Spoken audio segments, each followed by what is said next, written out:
This is the most dangerous coffee run in the world. One wrong move, one slip of the wheel.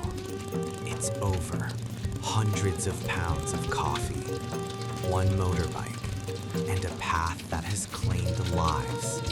The cliff drops 1,000 feet. There are no guardrails, no second chances. This is how your morning coffee reaches civilization.